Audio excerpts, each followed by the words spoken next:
So recently I've been going through the Borderlands art books that have been released, all 2 of them, and I've been learning some interesting things that perhaps most people might not be aware of. So in today's video I wanted to go through some things that stuck out to me and think you guys might find interesting. A lot of these range from concept art that never made the final cut to fun facts to lore tidbits that are relevant to this day. It's kinda scattered, but all things that hopefully you may not have known. I'll start things off with perhaps one piece of cut content that makes me the saddest that we didn't get to see, and that was the Crimson Shield.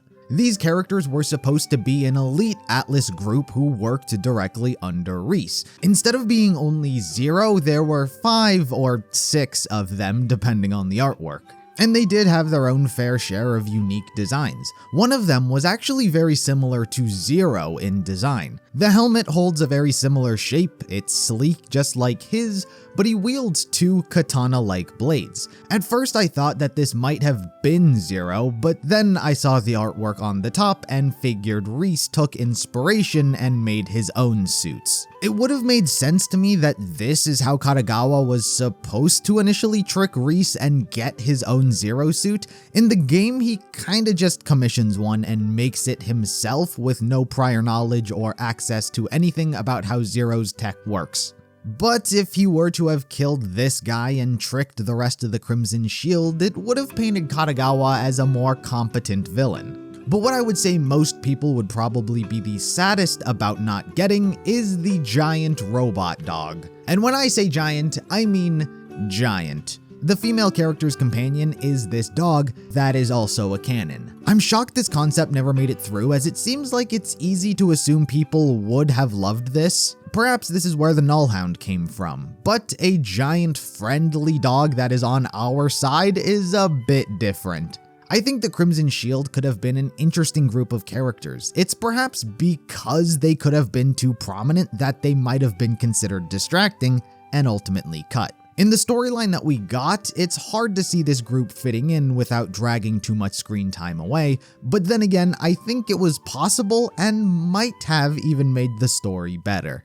Perhaps one of the most curious notes that caught my eye when looking through everyone's character design surprisingly had to do with Moxxi. You wouldn't think that there was anything too special that needed to be done with her, considering she was a very popular addition to the first game and had an established personality and gimmick. All that really needed to be done was update her costume, and they did, kind of. It was pretty much just a palette swap. She retained her Carney-esque appearance, and the artwork that's shown in the book is almost exactly like how she appears in-game, with the slight exclusion of things like the giant playing card on her back. But they still did keep a few, like the Queen of Hearts that's on her hat. Unequivocally, you would say this is Moxxi. However, there's a note on the side here that says, "was hoping to be Flint's woman." Flynt? Captain Flynt? This Captain Flynt? It's such a crazy thing to see a line like that because Captain Flynt is kind of a nobody in the game. He's just a boss that kidnapped and tortured Claptrap for a bit. I mean, we later found out he was Zane's brother, but this was well before Borderlands 3. It makes me wonder if Captain Flynt was perhaps supposed to play some other role in the story or be someone different to who we got. Why would Moxxi have an association with him? I mean, one relevant enough to warrant putting this statement next to her design. I don't think it could have been in reference to Baron Flynt because Moxxi was a DLC character added after the fact, so by the time Moxxi was added in the first game, Baron was already dead. It feels different to the obvious culprits, like him just being another one of her flings. But then I saw something interesting. At the top of this page is a name, and it's not Moxxi's. This artwork is on her portfolio, but the name at the top of this design is Candy. It's never explained, it doesn't have any notes connected to it whatsoever, there's just the name Candy sitting above the artwork that is obviously Moxxi's. I don't know if this means they intended on Moxxi having a second identity, this being her real name, this being the name she was originally supposed to have, or just being an alias she was going under. Perhaps there was supposed to be another character named Candy that rivaled Moxxi and worked with Captain Flynt. But in that case, it might have meant Captain Flynt also used to have a carnival-esque theme around him and was changed. I don't know, he doesn't have his own page in the art book, so I can't really learn anything about him. All I know is that it's incredibly strange to see Flynt's name anywhere near Moxxi and where she was supposed to be as a character. Borderlands might not have the most in-depth world building with layers upon layers of history and past to be uncovered, constantly revealing new and unforeseen details which enrich every single element of the game. Sometimes things are just boner farts. But one of the most interesting enemies that exist in this franchise are the rats. Most of the enemies you encounter are fauna, a species of animal that exists naturally around the world you're on and is simply hostile, forcing you to kill it. When it comes to human enemies, oh well, if you're not dealing with the evil Megcorporation soldiers, which is self-explanatory, then you're dealing with bandits, perhaps some of the most normal human enemies there are. These guys are simple, they loot, they take, they're relatively coordinated, forming camps and work in collective units. They live a bandit lifestyle, killing who they want and doing what they want to do. I guess if people want to do that, there's not much lore to be had with the origin of bandits. Psychos, however, is where Borderlands perhaps has made the most progress in building a history behind. A drug-causing psychosis, an obsession with vaults, it makes sense that they're the most deep enemy that's gotten explored. But then there are the rats, a subcategory of human enemy which exists with next to no explanation or story for how they originated. They're physically deformed, they're mutated, they've reached a point that must have taken more than years, but generations to become what they are. But on top of that, there's an entire culture that goes along with them. They're cannibals, they live underground, they've been underground for so long that their eyes have completely turned white. They're just feral and savage. What event led to the rats becoming a thing? It's quite a stretch to think that humans just decided not to become a bandit and then the rats was the next step. Why cannibalism? Why underground? There's just so many questions that have never been answered. But when you're so busy killing them in-game, it's tougher to get a closer look at them and you don't often see many of their physical features. The white eyes, the rat-like mouth, the claws, there's some story here, but we may never know.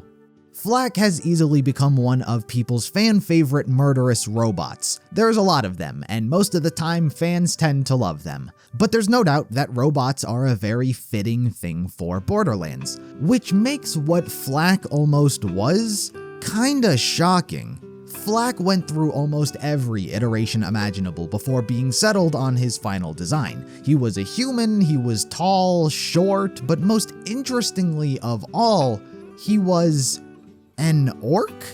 Green skin, horns, pointed ears, he was straight out of a fantasy, which Borderlands has never done. I know your mind probably instantly goes to Tiny Tina's Wonderlands, but all of those characters and its setting is a fantasy tabletop game. The most Borderlands has ever done canonically are aliens and robots. It's crazy to think that they considered introducing an all-new race to the universe. And I don't know if it would have fit, to be honest. At least this version of Fl4k in the current iteration of Borderlands. I mean, considering there were concerns on whether or not Zero was too outlandish to fit in at the time, I think the tone has probably shifted. Perhaps too far in what might fit in Borderlands. I guess it makes sense that there might be some more out there non-human races in the vastness of the galaxy. But I personally do really like how it's not super sci-fi in that way.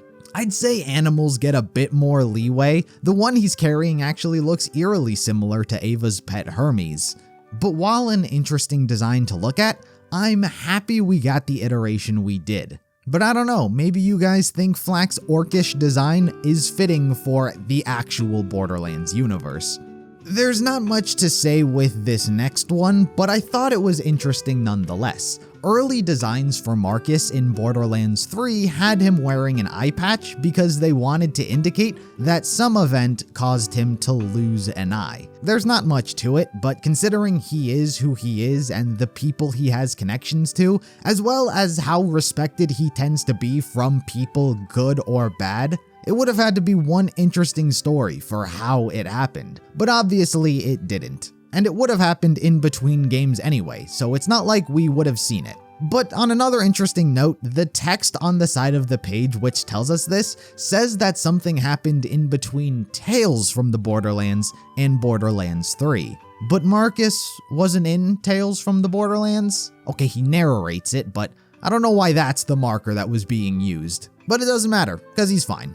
I know it might be an odd thing to say, but have you ever really looked or paid attention to what the characters are actually wearing? I know it's easy to pay no mind to a character's attire, as most of the time, it's not relevant, but sometimes a closer look as to what makes up a character's attire can be fascinating. Take for example Tina, who is arguably one of the most recognizable Borderlands characters in the entire franchise. Hell, I don't know if I can call her more popular than Claptrap, because even he hasn't gotten his own standalone game. Point is, Tina is popular, you see her all the time, but did you ever pay attention to what she wears on her right arm? Did you ever take a closer look and realize it's not just a striped piece of cloth she wears for fashion, but rather the arm of a straitjacket? And it makes a lot of sense, at least I think so, that perhaps it was something she was forced to wear when Hyperion took her and her parents and experimented on them. That she continues wearing it almost to keep that part of her, and remember, she latched onto a lot of things after being traumatized from escaping, the bombs and the explosives being the most prominent, but who's to say she didn't implement that into her fashion afterwards as well. Also meant to give you a little more insight into her are the colors that you probably didn't notice. This is actually a thing they put in that shows that she colors her straitjacket in her downtime. While she doesn't wear her full sleeve in Borderlands 3, to me it looks like she still wears part of it at least, perhaps repurposed the design to ironically hold grenades, two parts of the same moment from her past together, but helping her in her future. But perhaps the most interesting character whose outfit you may not have noticed is Typhon de Leon, the first Vault Hunter. I'll be honest with you, I never quite knew what he was wearing. The jacket he's got on over everything distracts the eye and covers up a lot of what it is. I suppose I always just thought that it was some kind of spacesuit that he wore for all of the traveling across the galaxy or whatever, but it turns out it's actually a hazmat suit. And that is genuinely interesting because I don't know if you know this, but vaults are radioactive. It's an established concept. I've made many theories on the vault monsters being created from radiation, a complete accident in some cases. Details here and there have alluded to that, but the fact that there is radiation is a detail that has always stuck with me. While his helmet has long since broken, Typhon continues wearing the suit, so I guess the radiation can't be that bad? Earlier concepts had his shattered helmet part of his attire, but it looks like they settled on leaving it out. I guess his design was more to be prepared for whatever situation pops up, but I have to think that because the hazmat suit is the core in which everything is worked around, there was more to the thought process other than just in case and be prepared for everything. I just thought it was interesting that once I learned that, it made a whole lot of sense. Maybe it's due to how many vaults he was exploring and how often he was in them, he felt the need, unlike our characters. Megacorporations undeniably have some of the largest impacting roles to Borderlands across each and every game. While we're always eager to learn more about what they do, how they started, or see the people involved in what makes up these companies, there's no denying that megacorporations are not great. So it shouldn't be too shocking to find out being an employee under these megacorporations isn't all that great either. You may have noticed, or even already be aware, that Axton's military rank is embedded above his left eye, and it's not because he's very patriotic or holds great pride in working for Dahl, but rather because every military soldier under Dahl gets their military rank embedded into their skin. To be fair, he's the only Dahl soldier whose rank is visible. Colonel Hector, who was also ex-Dahl, does not have his rank visible, on his face at least. Even in the concept art where his face isn't deformed, it's nowhere to be seen. Giving them the benefit of the doubt, nothing says the rank has to be embedded above their left eye. All it says is that Dahl embeds the ranks into the soldier. I mean, most likely, they probably just forgot about it and didn't put anything on him, but it was meant to be the case that Dahl does this, and they're not the only ones. Maliwan does something similar. All of the employees are given barcodes that can basically be scanned like their products. Even Katagawa Jr., who's the son of the CEO, has one. I mean, it's because of him that we know this exists. We don't interact with too many Maliwan employees. But unlike Dahl, it's easier to imagine everyone has to have a barcode somewhere on their person. It's hard to say what Dahl could do for normal employees, as soldiers getting their rank is very specific to them. You'd imagine something else has to be done if this were the case. But we've yet to meet another friendly Dahl employee. Anyway guys, those were just some interesting things that I found while browsing through the art books. There are tons of fascinating things in these, and I can actually keep talking about them, which I intend to do, so keep a lookout. Anyway guys, I hope you enjoyed this video. Be sure to like it if you enjoyed, subscribe for more Borderlands content in the future, and until next time, I'll see you in the next video.